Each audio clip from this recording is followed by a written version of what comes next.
You're famous, or maybe infamous, for visiting the White House right after 9/11 and meeting with George W. Bush. There's been a lot of misinformation until this day, which I can't understand, about your role in that meeting before and after. Can you please tell us what you said to President Bush and what really happened, so that, for history's sake, that we kind of can put this to the rest? Yeah. I mean, first of all, I met one time I went in, and actually my recommendation to them, and Suhail Khan knows this story because he was there, Mahbub Khan's son. I was invited in with 4 other religious leaders. There was a cardinal who ended up getting scandalized in Massachusetts over the covering up the pedophilia problems. And then there was a Jewish rabbi, Franklin Graham, and myself, representing the Muslims. And this was before we knew anything. I mean, we were all, this is September 20th, and there was just, we didn't know what was going on. There was no war with Iraq, nothing. And one of the things that they mentioned was that first of all, I told him, I have a letter, which I've never published, and I probably should, because I gave him a letter that had my recommendations. One of them was, don't go to war in any Muslim country, because this is a criminal act and it should be seen as a criminal act, and no country has done this, and so it would be a grave disservice to the people that are going to be harmed by any war. You know, anyway, the letter's there, but they had said that they were calling this operation to find out who did it. There was no war yet. The war was declared later. And they called the operation Operation Infinite Justice. And I said we were in the elevator going in the White House, and I said to these religious leaders, that's blasphemous. And they all agreed, like they nodded their heads. And I said, shouldn't we say something? Like, that's like saying America's God. And they said, yeah, we should say something. So we appointed the cardinal. And so when we were leaving, he didn't say anything. So I said, excuse me, you know, this operation to find out who did this, right? Well, there was no war. It's called infinite justice, and only God's justice is infinite. So I consider this kalimatu haqqan and the sultan. Like this, to me, I said something that I hope on the Day of Judgment benefits me. I said it's blasphemous to say that, and offensive to Muslims. And he said, really? I said, yeah.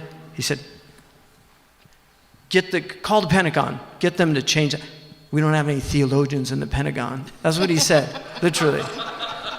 So they changed, that's my little footnote in history, you know, this guy that got the name. But it became a war. That wasn't what I was saying. So there's this idea somehow I was more concerned about the name than the actual war. There was no war. You know, it was a time, and for me, like my concern, and my family knows this, my concern at the time was I was very worried that the Muslim places of worship would be aggressed upon. My estimation for the people of this country went up enormously after 9/11, because most of our mosques had flowers, we had people calling. I was floored by that. Mahal Gunaidi, who's not here, she knows, we met, and I said, listen, I've been watching these, now they're called Islamophobes, I just said anti-Muslim people, since the mid-90s.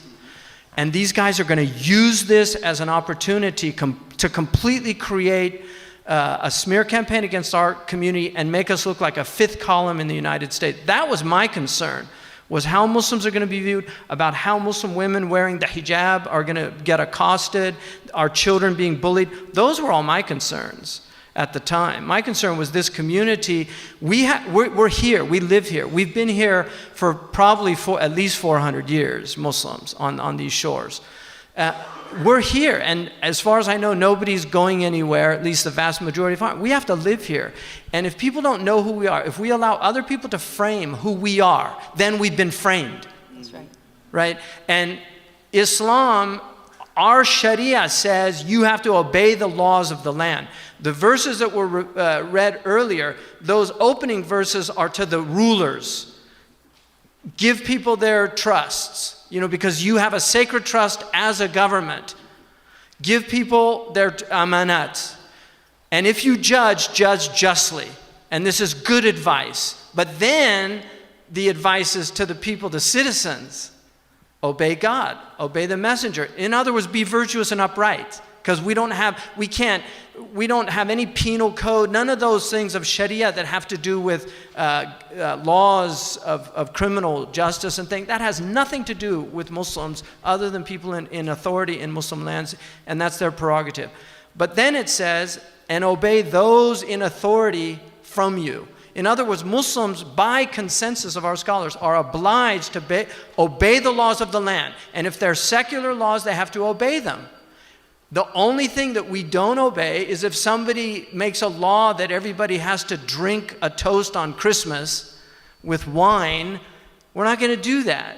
Now, that's absurd, but those are the only things that we don't obey if it actually goes against something that we can't do.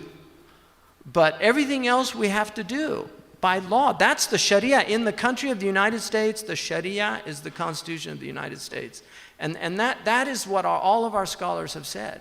And Ibn Abi Zayd, one of the earliest scholars, in his book, Nawadir wa Ziyadat, he says, he was asked, if somebody is in the land of the Romans, meaning the Europeans, if they're there and they went in with a visa at the time, it was musta'man, they call them, somebody who was given permission to come in, so they're secured, their person. And then they aggress upon them. Do they have to obey the laws? Here's what he said. If the aggression is from rabble amongst them or criminals, they have to obey the laws. But if the aggression is from the government, then they're no longer, bound by the law because that government broke the trust of you being in there securely. So that is an example of how sophisticated early on our scholars were. So, my goal in there was I actually took the essential Quran and I put all the verses and put stickums on it and said, I know you don't have time to read the Quran, but just read these verses. I gave him a thing from Muhammad Zakaria about the character of the Prophet, that he never repaid a wrong with another wrong. And I said, this has nothing to do with Islam. So I was in there to explain what Islam is. And to be fair to him, I think he did horrible things afterwards with the war in Iraq and listening to the neocons and what happened. It's terrible. And a lot of people died because of misadventures. But initially, we have to be grateful that he went to a mosque almost immediately. He did that news conference. He talked about how Muslims are good citizens of this country. So he actually did the right things initially. And I think it benefited us as a community. Unfortunately, today, we have a whole other problem with just the rhetoric has been so aggressive.